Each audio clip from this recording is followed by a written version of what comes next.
Wakil Ketua Umum Jokowi Mania, Andi Azwan.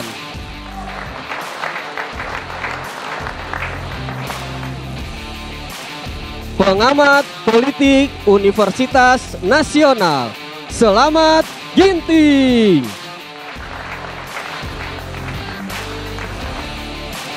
Dan inilah pembawa acara kita malam ini, Arif Fadil dan Aditya Nugroho.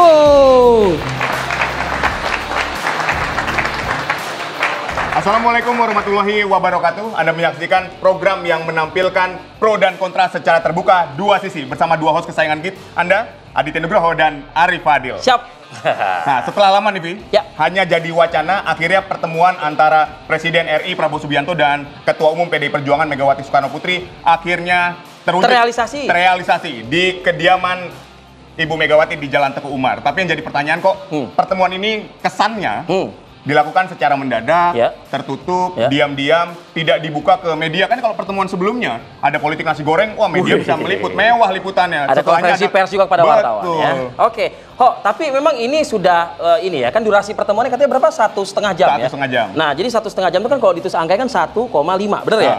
Iya kan? Jadi presiden itu kan RI 1 ketemu sama presiden ke-5 ya, cocok dong. Ini cocok logi nih, namanya cocok logi nih.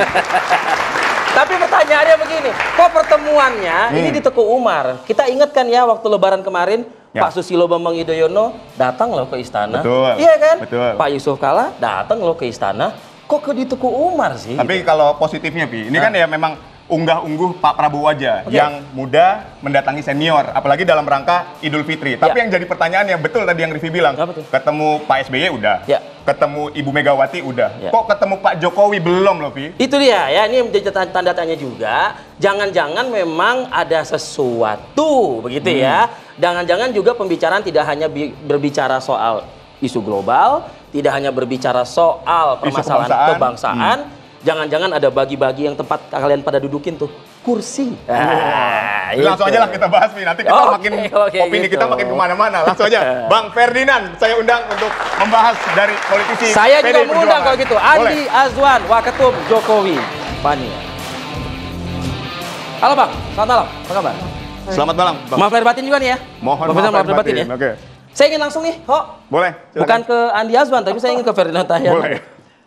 Anda jangan lagi bicara malam ini ya, bicara soal pertemuan masalah isu global lah, masalah kebangsaan lah, itu sudah selesai. Aryo Seno Begaskoro sudah mengatakan, Ahmad Muzani sudah mengatakan itu. Adakah transaksional dalam pertemuan tersebut? Baik, terima kasih. Saya tuh poin aja nih. Langsung ditembak ya. Saya tuh poin aja. Ini pertanyaannya tanpa basa-basi nih. Tapi saya mau menjelaskan demikian ya. Jadi begini, pertemuan antara Pak Prabowo dengan Bu Mega itu tentu ada landasannya. Landasannya adalah yang pertama beliau berdua adalah sahabat baik selama ini. Yang kedua adalah bahwa momennya Lebaran itu dijadikan sebagai momen untuk mempertemukan keduanya karena beberapa kali tertunda. Dan yang berikut adalah bahwa Bu Megawati adalah sosok yang sangat diperhitungkan dalam kancah politik nasional maupun kancah politik global. Bu Megawati ini adalah seorang politisi terkuat saat ini di Republik Indonesia. Bahkan salah satu politisi wanita terkuat di dunia.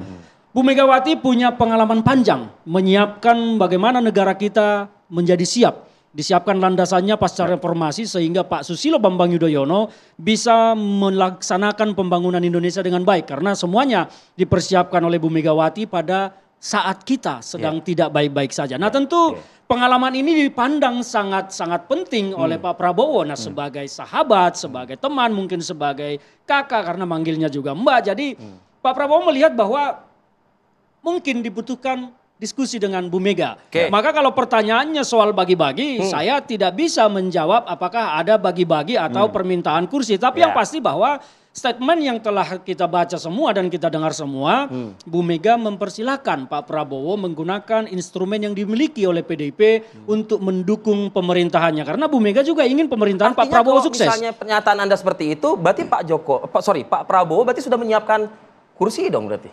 Soal menyiapkan kursi tidak ada yang bisa berkomentar kecuali Pak Prabowo sendiri saat ini. Tapi yang pasti bagi PDI Perjuangan, apabila Pak Prabowo meminta PDI Perjuangan untuk mendukung beliau, tentu sudah siap beliau begitu. PDI Perjuangan akan selalu menyatakan mendukung dan siap mendukung Pak Prabowo. Apakah itu di mana posisinya kan ini tergantung Pak Prabowo. Tetapi yang kita pegang adalah bahwa Bu Mega menyatakan ingin pemerintahan ini sukses. Tentu kalau pemerintahan ini sukses, kalau misalnya tanda kutip Pak Prabowo minta kadernya untuk membantu beliau, ya tentu Bu Mega pasti akan membantu. Tapi sekali lagi Bang Ferdinand, pertanyaan saya kemudian adalah begini. Kalau kita bicara etika sopan santun gitu ya Bang Slamet ya.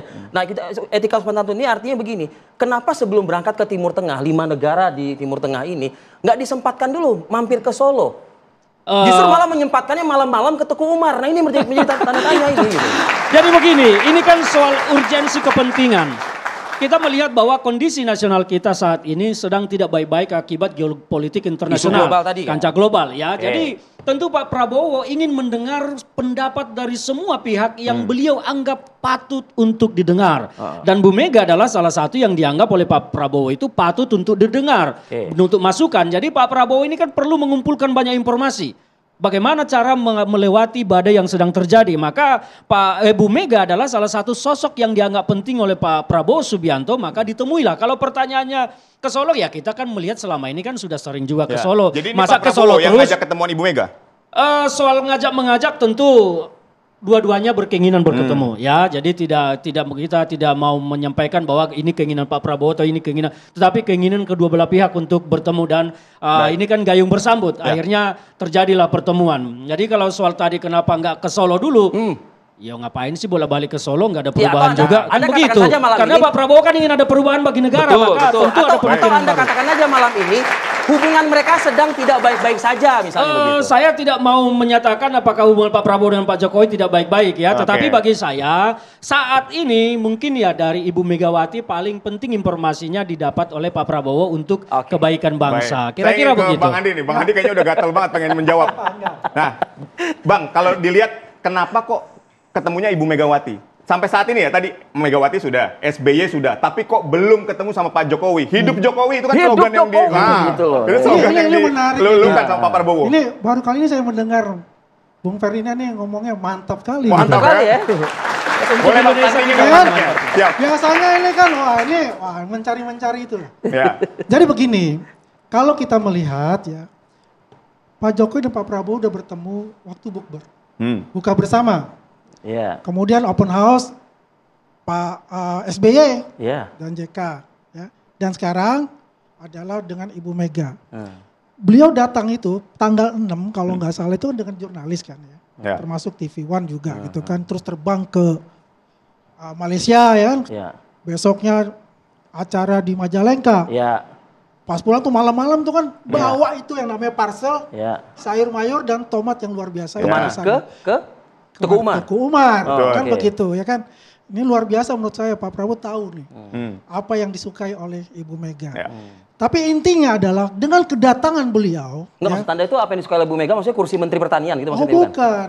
Jangan melihat begitu. Ini kalau kita lihat adalah bahwa beliau tuh menyukai tumbuh-tumbuhan. Ya kan, menyukai tumbuh-tumbuhan. Ya kalau ibu rumah tangga ya, terlepas dari beliau adalah ketua umum partai mantan presiden, dia kan ibu rumah tangga. Itu pasti senang akan sayur-sayuran. Ya, istri Mas Arief juga, Mas Arief pasti senang lah. Gak usah terjawab. Tapi ingat nih, gini loh. Intinya di situ adalah kita semua lega. Syukur alhamdulillah. Kami sebagai pendukung Jokowi Mania dan juga Prabowo Mania, ini adalah suatu momen yang ditunggu-tunggu. Selama ini kan drama-drama Korea tuh berseliweran gitu. Betul. Nah sekarang ini ada happy endingnya gitu loh. Yang tinggal bagaimana nantinya. Ini bukan belum ending, belum. Ya saya katakan happy ending ini. Wah ini menarik nih, Anda mengatakan happy ending artinya begini, pertemuan terjadi, gitu loh.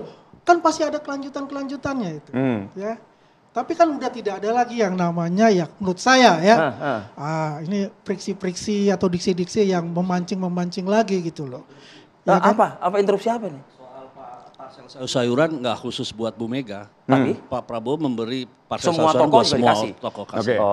Ya itu memang ya, tapi kan ini yang menarik buat kita. Ini juga pendukung Prabowo kan. Jadi kan ini kita sama-sama jadi bingung juga saya.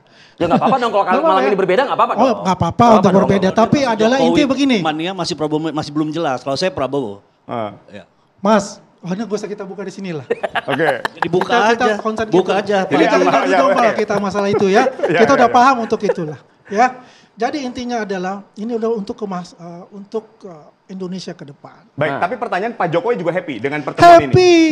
Pak Jokowi jelas happy untuk itu. Kenapa beliau happy? Statement beliau kan juga tanya sama ahli gestur. Itu ikhlas loh. Tulus. Saya ketemu Ibu Monica, ini ikhlas dan tulus. Ya, artinya tidak ada masalah. Nggak ada baper gitu. Mana ada baper? Kali ya teman-teman. Mana ada baper, beliau ini negarawan.